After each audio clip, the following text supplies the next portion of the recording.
Nia Calabarzon, aktibong nakilahok sa taunang tree planting activity.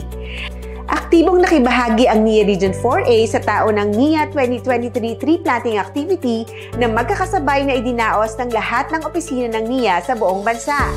Ang nasabing pagtitipon na may temang tao, agrikultura at kalikasan para sa progresibong kaunlaran ay ginanap sa Barangay Pook, Lian, Batangas noong ika-30 ng Hunyo taong kasalukuyan. Pinangunahan ni Regional Manager Engineer Wilson Lopez at NIA Cavite Batangas IMO Manager Engineer Jaime De Jesus ang nasabing aktibidad. Kasama ang ilang mga opisyal at empleyado ng NIA Central Office, NIA 4A Regional Office at ang mga tauhan ng NIA Cavite Batangas IMO ang tumugon sa panawagang pangalagaan ng kapaligiran, lalo na ang pangangalaga ng watershed na pinagkukunan ng tubig ng Paliko River Irrigation System.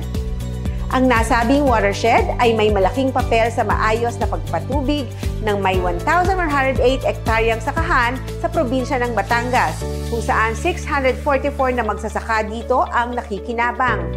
Ang taunang tree planting ay nagsisilbing kontribusyon ng ahensya sa National Greening Program ng pamahalaan.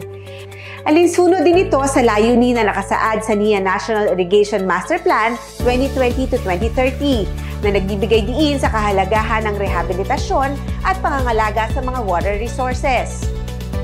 Kinikilala naman ni Engineer Lopez ang mahalagang papel na ginagampanan ng local government units hindi lamang sa pagpapayabong ng agrikultura, kundi pati na rin sa pagprotekta sa kapaligiran.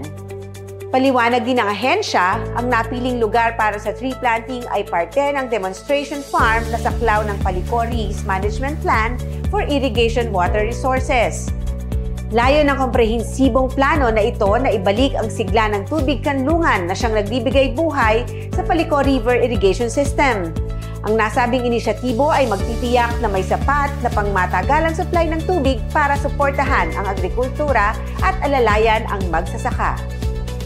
Ako po si Lara Havan mula sa NIA Region 4A.